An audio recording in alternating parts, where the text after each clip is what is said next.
കനത്ത മഴയിൽ കുതിർന്ന ഒരു രാത്രി. തിരുവനന്തപുരത്തെ ആമ്പൂരിയിലെ പണി തീരാത്ത വീടിന്റെ ഒരു മുറ്റം. കുറ്റാക്കൂരിനടുത്ത് 2 പേര് മൺവെട്ടിയുമായി ഒരു ചാക്ക് കെട്ടുകൊണ്ട് ദൂരേക്ക് നടന്നു പോകുന്നുണ്ട്. അധികം വൈകാതെ തന്നെ ആ വീടിന്റെ മുറ്റത്ത് ഒരു കോണിലായിട്ട് അവർ ഒരു വലിയ കുഴിയെടുക്കുന്നുണ്ട്. മാത്രമല്ല, ആ കുഴിയിലേക്ക് അവർ കൊണ്ടുവന്നിട്ടുണ്ടായിരുന്ന ആ ചാക്ക് കെട്ട് അവിടെ നിക്ഷേപിക്കുകയാണ്. നേരിയ മിന്നൽ വെളിച്ചത്തിൽ ആ ചാക്ക് കെട്ടിന്റെ മുകളിലേക്കായി കുമ്മായവും പിന്നീട് കുറച്ചധികം ഉപ്പും അവർ വാരി വിതറുന്നുണ്ട്.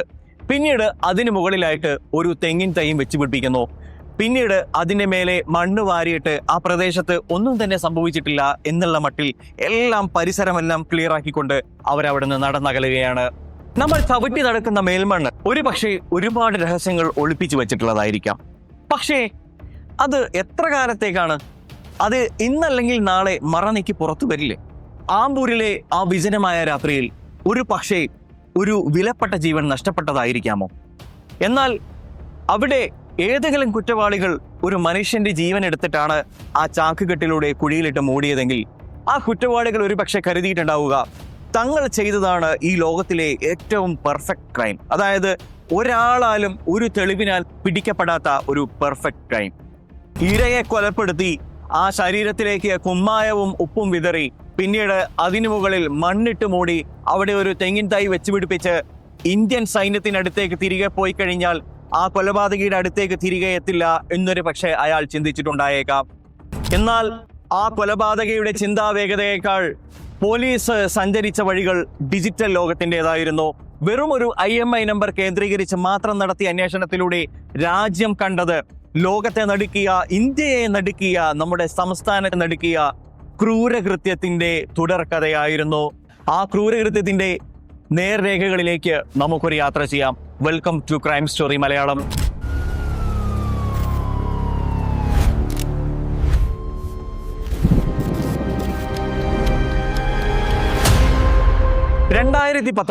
ജൂലൈ മാസം പൂവാർ സ്റ്റേഷനിൽ 55 വയസ്സുള്ള രാജൻ എന്ന് പറയുന്ന പിതാവ് പരിഭ്രാന്തിയോടുകൂടി പോലീസുകാരെ കാണാൻ വേണ്ടി വരികയാണ്. പോലീസ് ഉദ്യോഗസ്ഥരുടെ ചോദ്യങ്ങൾക്ക് മുന്നിൽ ആ പിതാവിന് ഉത്തരം പറയാൻ കഴിയാതെ കൈകൾ വിറച്ചുകൊണ്ട് അവിടെ നിൽക്കുന്നു. 2019 ജൂലൈ മാസത്തിന്റെ തുടക്കത്തിൽ ആ പിതാവ് പൂവാർ പോലീസ് സ്റ്റേഷനിൽ എത്തിയത് തന്റെ മകൾ 30 വയസ്സുള്ള രാഖിയെ കാണാനില്ല എന്ന പരാതിയുമായിട്ടായിരുന്നു. കൊച്ചിയിലെ ഏഷ്യാനെറ്റ് കേബിൾ വിഷനിൽ ജോലി ചെയ്തുകൊണ്ടിരുന്ന ഈ പെൺകുട്ടി ജൂലൈ 21-ാം തീയതി നാട്ടിൽ നിന്നും കൊച്ചിയിലേക്ക് തിരികെ പോകുന്നു എന്ന് പറഞ്ഞുകൊണ്ടാണ് വീട്ടിലിറങ്ങിയത്. ജോലി സ്ഥലത്ത് സുരക്ഷിതമായി ഈ പെൺകുട്ടി എത്തിയിട്ടുണ്ട് എന്ന് വിശ്വസിച്ച് വീട്ടുകാരും വീട്ടിലടങ്ങിയിരുന്നു. എന്നാൽ ദിവസങ്ങൾ കഴിഞ്ഞിട്ടും ഈ പെൺകുട്ടി തിരികെ വീട്ടിലേക്ക് വിളിക്കാതിരിക്കുകയും അവർ വിളിക്കുന്ന സമയത്ത് ഈ പെൺകുട്ടിയുടെ ഫോൺ സ്വിച്ച് ഓഫ് ആവുകയും ചെയ്തതിന് പിന്നാലെയാണ് സംശയം തോന്നിയ ഈ പിതാവ് നേരെ വിറച്ചുകൊണ്ട് പൂവാർ പോലീസ് സ്റ്റേഷനിൽ ചെന്ന് പരാതി നൽകുന്നത്. പെൺകുട്ടിയെ കാണാതായി 1 മാസം കഴിഞ്ഞിട്ടാണ് ഏകദേശം ഈ പരാതി നൽകുന്നത്. പോലീസുകാർക്ക് തികച്ചും അസ്വാഭാവികമായ എന്തോ ഒന്ന് ഈ കേസിൽ ഒളിച്ചിരിപ്പുണ്ട് എന്ന് തന്നെ കൃത്യമായ ഒരു ഉൾവിളി തോന്നുകയാണ്. പോലീസുകാർ ഇതിനെ വെറും ഒരു മിസ്സിംഗ് കേസ് മാത്രമായിട്ട് കാണാൻ തയ്യാറാവുന്നില്ല. ഇതിനെപ്പറ്റി ഗഹനമായ, വളരെ വ്യക്തമായ ഒരു പഠനം നടത്താൻ തന്നെ പോലീസുകാർ തീരുമാനിക്കുന്നു. ഒന്ന് ചിന്തിച്ചു നോക്കൂ. പ്രേക്ഷകരായ നിങ്ങൾക്ക് ചില സംശയങ്ങൾ ഒരു പക്ഷേ ഇവിടെ തോന്നിയേക്കാം. ഒരു പെൺകുട്ടി വീട്ടിൽ നിന്നും ആ പെൺകുട്ടിയെ കോണ്ടാക്ട് ചെയ്തിട്ട് കിട്ടുന്നില്ല. മാത്രമല്ല, ആ പെൺകുട്ടി വീട്ടിലേക്ക് ഒരു കാരണവശാലും തിരികെ വിളിക്കുന്നുമില്ല. സ്വന്തം വീട്ടിൽ നിന്നും ജോലി സ്ഥലത്തേക്കാണ് പോകുന്നത് എന്ന് പറഞ്ഞിട്ട് ഈ പെൺകുട്ടി പോകുന്നു. നമ്മുടെ മക്കളാണെങ്കിൽ ഏകദേശം 2 ദിവസം കൊണ്ട് കണ്ടിട്ടില്ലെങ്കിൽ, 2 ദിവസം കൊണ്ട് അവർ വിളിച്ചിട്ടില്ലെങ്കിൽ തൊട്ടടുത്ത പോലീസ് സ്റ്റേഷനിൽ ചെന്ന് പരാതി പറയുകയോ നമ്മളാൽ കഴിയുന്ന വിധം അന്വേഷിക്കുകയോ ചെയ്യും. എന്തുകൊണ്ടായിരിക്കാം ഈ കുടുംബം ഒരു പക്ഷേ അവരുടെ ഭാഗത്തു നിന്ന് ഇത്തരമൊരു നീക്കം നടത്തിയിട്ടില്ലാതിരിക്കുന്നത്? ഇതിന്റെ പിന്നിൽ എന്തെങ്കിലും ഉണ്ടോ? എന്തായാലും പോലീസ് അന്വേഷണത്തിന് പിന്നാലെ നമുക്കും യാത്ര ചെയ്യാം. രാഖിയുടെ കാണാതാവലിന് പിന്നിൽ എന്തൊക്കെ രഹസ്യങ്ങൾ മറഞ്ഞിരിപ്പുണ്ടെന്ന് കണ്ടെത്താൻ വേണ്ടി പോലീസ് തുനിഞ്ഞിറങ്ങുകയാണ്. ആദ്യം ഇവരുടെ ഫോൺ പരിശോധിക്കാൻ പോലീസ് തീരുമാനിക്കുന്നു. അതേ തുടർന്ന് ഇവരുടെ മെസ്സേജുകളും ബാക്കിയുള്ള കാര്യങ്ങളൊക്കെ പരിശോധിച്ച സമയത്ത് പോലീസിന് ചില കാര്യങ്ങൾ വ്യക്തമാവുകയാണ്. അവിടെ വ്യക്തമായ ചില കാര്യങ്ങൾ. ആദ്യത്തെ കാര്യം എന്ന് പറയുന്നത് ഒരു പ്രണയം ഈ പെൺകുട്ടിക്ക് ഉണ്ടായിരുന്നു എന്നുള്ളതാണ്. ഇന്ത്യൻ സൈന്യത്തിൽ ജോലി ചെയ്യുന്ന അഖിൽ നായർ എന്ന് പറയുന്ന ഒരു ചെറുപ്പക്കാരനുമായി ഈ പെൺകുട്ടി കടുത്ത പ്രണയത്തിലായിരുന്നു. എന്നാൽ ഈ അടുത്ത കാലത്ത് ഇയാൾക്ക് ഈ പെൺകുട്ടിയെ വേണ്ടാതാവുകയാണ്. പിന്നീട് ഈ പെൺകുട്ടിയെ ഉപേക്ഷിക്കാനും വലിയ ഒരു സമ്പന്ന കുടുംബത്തിൽ നിന്ന് കല്യാണം കഴിക്കാനും ഇയാൾ തീരുമാനിക്കുന്നു. എന്നാൽ അഖിലിന്റെ വിവാഹ നിശ്ചയം പോലും കഴിഞ്ഞപ്പോഴാണ് രാഖി എന്ന് പറയുന്ന പെൺകുട്ടി ഈ വിവരം അറിയുന്നത്. അപ്പോൾ തന്നെ ഈ പെൺകുട്ടി ഇയാളെ നേരിൽ കാണാൻ ശ്രമിക്കുന്നു. എന്നിട്ട് ഇയാളോട് പറയുകയാണ്, മറ്റൊരാളെ വിവാഹം കഴിച്ച് ജീവിക്കാനും എന്നെ ചതിക്കാനുമാണ് നിന്റെ പരിപാടിയെങ്കിൽ നമ്മൾ തമ്മിലുള്ള കാര്യങ്ങളെല്ലാം നിന്റെ വീട്ടുകാരോട് ഞാൻ തുറന്നു പറയും. ഇത് നിനക്കുള്ള ഒരു വാണിംഗ് മാത്രമാണ്. തൻ്റെ കരിയറും താൻ കല്യാണം കഴിക്കാൻ പോകുന്ന സമ്പന്ന കുടുംബത്തിലെ പെൺകുട്ടിയെക്കുറിച്ച് നമുക്ക് ആലോചിച്ച സമയത്ത് അഖിൽ തൻ്റെ സഹോദരനെയും അതേപോലെ തന്നെ സഹോദരൻ്റെ കൂട്ടുകാരനെയും കൂട്ടുപിടിച്ച് വളരെ കൃത്യമായിട്ടുള്ള ഒരു മാസ്റ്റർ പ്ലാൻ തയ്യാറാക്കുകയാണ്. ഈ പെൺകുട്ടിയെ എങ്ങനെയെങ്കിലും തൻ്റെ ജീവിതത്തിൽ നിന്ന് ഒഴിവാക്കണം എന്നുള്ള ഒരൊറ്റ ഉദ്ദേശം മാത്രമായിരുന്നു അഖിലിന് ഉണ്ടായിരുന്നത്. ഈ പെൺകുട്ടി തൻ്റെ ജീവിതത്തിൽ ഇങ്ങനെ അവശേഷിക്കുകയാണെങ്കിൽ ഈ കല്യാണം കഴിക്കാനോ അതേപോലെ തൻ്റെ കരിയറിൽ ഉണ്ടായേക്കാവുന്ന ഉയർച്ചകളിലും ഒരു തടസ്സമായി മാറിയേക്കാം എന്ന് ഇയാൾ കണക്കുകൂട്ടുന്നു. ഇതിൽ പ്രകാരം ഇയാൾ ഒരു മാസ്റ്റർ പ്ലാൻ തയ്യാറാക്കിയെന്ന് നമ്മൾ നേരത്തെ പറഞ്ഞു. ആ മാസ്റ്റർ പ്ലാൻ ഈ പെൺകുട്ടിയെ ഇല്ലായ്മ ചെയ്യുക എന്നുള്ളതാണ്. പ്രശ്നങ്ങൾ സംസാരിച്ച് പരിഹരിക്കാം എന്ന് ഈ പെൺകുട്ടിയെ പറഞ്ഞ് വിശ്വസിപ്പിച്ചുകൊണ്ട് നാട്ടിലേക്ക് ഈ പെൺകുട്ടിയെ തിരികെ വിളിക്കുകയാണ്. 2019 ജൂൺ 21 വൈകുന്നേരം 5:30 സമയം കൊച്ചിയിലേക്ക് പോകാൻ വേണ്ടി രാഖി എന്ന് പറയുന്ന പെൺകുട്ടി ബസ് കയറാൻ വേണ്ടി കാത്തിരിക്കുന്നു. ഈ സമയത്ത് അഖിലും സഹോദരൻ രാഹുലും ചേർന്ന് ഈ പെൺകുട്ടിയോട് കാറിൽ കയറാൻ ആവശ്യപ്പെടുന്നു. നമ്മൾ തമ്മിലുള്ള പ്രശ്നം പറഞ്ഞു തീർത്ത് പരിഹരിക്കാം എന്ന് പറഞ്ഞ് വിശ്വസിപ്പിച്ചാണ് ഈ പെൺകുട്ടിയെ ഇവർ കാറിൽ കയറ്റുന്നത്. എന്നാൽ ആ കാറ് നീങ്ങിയത് കൊച്ചി ഭാഗത്തേക്കായിരുന്നില്ല, മറിച്ച് ആമ്പൂരിലെ പണി തീരാത്ത അഖിലിന്റെ വീടിനെ ലക്ഷ്യമാക്കിയായിരുന്നു. കാറിനുള്ളിൽ വെച്ച് ഇവർ തമ്മിലുള്ള തർക്കം മുറുകയാണ്.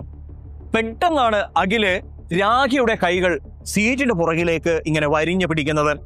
ആ സമയത്ത് തന്നെ രാഹുല് തന്റെ കയ്യിലുണ്ടായിരുന്ന കയർ ഉപയോഗിച്ച് രാഖിയുടെ കഴുത്തിൽ ശക്തമായി അമർത്താൻ തുടങ്ങി.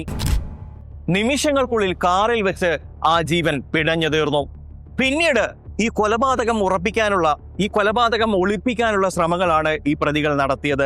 തന്റെ പണി തീരാത്ത വീടിന് മുന്നിൽ 2 മൺവെട്ടിയുമായി നമ്മൾ കഥയുടെ ആദ്യ ഭാഗത്ത് കണ്ട 2 ചെറുപ്പക്കാരെ നിങ്ങൾ ഓർക്കുന്നുണ്ടോ? ഈ ചെറുപ്പക്കാർ ആ വീടിന് മുന്നിൽ വലിയ 2 കുഴികൾ എടുക്കുന്നു. പിന്നീട് ഈ മൃതദേഹം ഒരു ചാക്കിൽ കെട്ടിക്കൊണ്ട് ആ കുഴിയിലേക്ക് തള്ളുന്നു. ശേഷം ആ ചാക്ക് ഓപ്പൺ ചെയ്തു വെച്ച് അതിന്റെ മേലേക്ക് എന്ത് പൊടിയാടാ അതിന് മേലേക്ക് കുമ്മായവും ഉപ്പും വിതറി ഈ മൃതദേഹം പെട്ടെന്ന് തന്നെ ജീർണിച്ചു പോകാനുള്ള പരിപാടികൾ കാണിക്കുന്നു. തുടർന്ന് അതിന്റെ മേലെ മണ്ണിട്ട് മൂടി തെങ്ങിൻ തൈ വെച്ച് പിടിപ്പിച്ച് ഇത് ആരും അറിയില്ല എന്ന ഭാവത്തിൽ അവിടെ നിന്നും കടന്നു കളയുന്നു. കൃത്യം നിർവഹിച്ച് അതിന് തൊട്ടടുത്ത ദിവസം തന്നെ ഇയാള് ഡൽഹിയിലേക്ക് വിമാനത്തിൽ പോവുകയാണ്. അയാളുടെ വിചാരം കൊലപാതകം നടന്ന ദിവസം താൻ അവിടെ ഉണ്ടായിരുന്നില്ല എന്ന് വരുത്തി തീർക്കാൻ വേണ്ടിയായിരുന്നു ഈ യാത്ര പോകൽ. ഇയാളുടെ ലീവ് കഴിഞ്ഞിട്ടുണ്ടായിരുന്നില്ല. എന്നിരുന്നാൽ പോലും ഈ കൊലപാതകം നടന്ന ദിവസം ഈ പ്രതി നാട്ടിലുണ്ടായിരുന്നില്ല എന്ന് അവർക്ക് കാണിക്കാൻ കഴിഞ്ഞിട്ടുണ്ടെങ്കിൽ ഈ കൊലപാതകവുമായി ഇയാൾക്ക് സാമാന്യം തന്നെ ഭേദമില്ല എന്ന് ഇവിടെ തെളിയിക്കാൻ പറ്റും. പിന്നീട് ഇയാൾ പോലീസിനെ തെറ്റിദ്ധരിപ്പിക്കാൻ വേണ്ടി മറ്റൊരു കാര്യം കൂടെ ചെയ്തു. രാഖിയുടെ ഫോണിൽ നിന്നും താൻ മറ്റൊരാളുടെ കൂടെ ഒളിച്ചോടി പോവുകയാണ് എന്ന് വരുത്തി തീർക്കുന്ന രീതിയിലുള്ള ചില മെസ്സേജുകൾ ആർക്കോ ഇയാൾ അയച്ചു. എന്നാൽ എത്ര വലിയ കുറ്റവാളിയാണെങ്കിലും ചില മണ്ടത്തരങ്ങളൊക്കെ അയാൾ ചെയ്യുന്ന ക്രൈമിൽ അവശേഷിപ്പിക്കാറുണ്ട്. അത്തരത്തിൽ ഇവർ അവശേഷിപ്പിച്ച ചില തെളിവുകളാണ് പിന്നീട് ഈ കേസിന്റെ ടേണിംഗ് പോയിന്റായി മാറുന്നത്. ഇവർ അവശേഷിപ്പിച്ച തെളിവുകളിൽ ഒന്നായിരുന്നു അഖിലിന്റെ കൂട്ടുകാരനായ ആദർശ് ഈ പെൺകുട്ടിയുടെ ഫോണ് ഇവരാരും അറിയാതെ കൈവശപ്പെടുത്തിയിട്ടുണ്ടായിരുന്നു. കൊലപാതകം കഴിഞ്ഞ് ഈ പെൺകുട്ടിയുടെ ഫോൺ സ്വാഭാവികമായി സ്വിച്ച് ഓഫ് ആയി പോവുകയാണ്. പിന്നീട് കുറച്ച് ദിവസങ്ങൾക്ക് ശേഷം പോലീസ് ഈ IMEI നമ്പർ കൃത്യമായി ട്രാക്ക് ചെയ്യുന്നുണ്ടായിരുന്നു. പിന്നീട് കുറച്ച് ദിവസങ്ങൾ കഴിഞ്ഞതിന് ശേഷം ഈ പെൺകുട്ടിയുടെ ഫോൺ മറ്റൊരു സിം കാർഡിന്റെ രൂപത്തിൽ ഓൺ ആവുകയാണ്. ഇവിടെയാണ് പ്രതികൾക്ക് താളം തെറ്റുന്നത്. പോരാത്തതിന് ജൂൺ 21 സംഭവിച്ച മറ്റൊരു കാര്യം കൂടി പോലീസ് കണ്ടുപിടിക്കുന്നുണ്ട്. അതായത് ഈ കൊലപാതകം നടന്ന അതേ ടവർ ലൊക്കേഷന്റെ ഡംപ് ഡാറ്റ എടുത്ത് പരിശോധിക്കുന്ന സമയത്ത് അഖിലിന്റെ കൂട്ടുകാരനായ ആദർശും അതേപോലെ തന്നെ അഖിലും എന്ന് തുടങ്ങിയിട്ടുള്ള ഇവരുടെയും 3 സംഘവും ഈ പെൺകുട്ടിയും ഒരേ ടവർ ലൊക്കേഷനിൽ തന്നെയാണ് ഉണ്ടായിരുന്നതെന്ന് പോലീസ് കണ്ടുപിടിക്കുകയാണ്. ശാസ്ത്രീയ തെളിവുകളുടെ അടിസ്ഥാനത്തിൽ പിന്നീട് പോലീസ് ആദർശിനെ കസ്റ്റഡിയിലെടുക്കുന്നു, ചോദ്യം ചെയ്യുന്നു. കഠിനമായ ചോദ്യം ചെയ്യലിൽ ഇയാൾക്ക് പിടിച്ചു നിൽക്കാൻ കഴിയുന്നില്ല. ആ ക്രൂരമായ കൊലപാതകത്തിന്റെ നഗ്നമായ സത്യങ്ങൾ അയാൾ അവിടെ തുറന്നു പറയുകയാണ്. പിന്നീട് ഇയാൾ കൊടുത്ത മൊഴി പ്രകാരം ആമ്പല്ലൂരിലെ അഖിലിന്റെ പണി തീരാത്ത വീടിന്റെ മുറ്റത്തേക്ക് പോലീസ് ജീപ്പ് പാഞ്ഞെത്തുകയാണ്. സ്ഥലത്ത് ആളുകൾ അമ്പാടെ തടിച്ചു കൂടുകയാണ്. ഈ ക്രൂരമായ കൊലപാതകത്തിന്റെ നഗ്ന സത്യങ്ങൾ കാണാൻ വേണ്ടി ആളുകൾ അവിടെ തടിച്ചു കൂടിയിരിക്കുന്നു.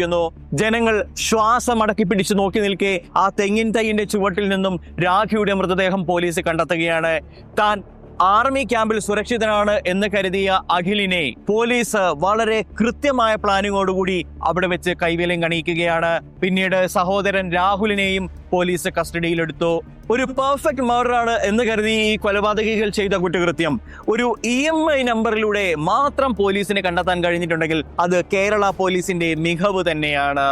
സാങ്കേതിക വിദ്യ അങ്ങേയറ്റം ഊറ്റിക്കൊണ്ട് നിൽക്കുന്ന ഈ കാലഘട്ടത്തിൽ ഒരു കുറ്റവാളിക്കും ഒരു കുറ്റകൃത്യത്തിൽ നിന്നും ഒളിച്ചോടാൻ കഴിയില്ല എന്നതിന്റെ ഏറ്റവും കൃത്യവും ശക്തവും വ്യക്തവുമായ ഉദാഹരണമാണ് ഈ കേസ്. പ്രിയപ്പെട്ടവരെ, ഈ അമ്പൂരി വധക്കേസിനെ കുറിച്ച് നിങ്ങളുടെ അഭിപ്രായങ്ങൾ എന്ത് തന്നെയാണെങ്കിലും ഈ വീഡിയോയ്ക്ക് താഴെ കമന്റ് ചെയ്യാൻ മറക്കരുത്. ഞങ്ങളുടെ ചാനൽ സബ്സ്ക്രൈബ് ചെയ്യാതെയാണ് നിങ്ങൾ വീഡിയോ കാണുന്നതെങ്കിൽ തീർച്ചയായും ഞങ്ങളുടെ ചാനൽ സബ്സ്ക്രൈബ് ചെയ്ത് ഞങ്ങളെ സപ്പോർട്ട് ചെയ്യണമെന്ന് വിനീതമായി അഭ്യർത്ഥിക്കുന്നു. നാളെ നല്ലൊരു വീഡിയോയുമായി വീണ്ടും കാണാം. അതുവരേക്കും ഗുഡ് ബൈ.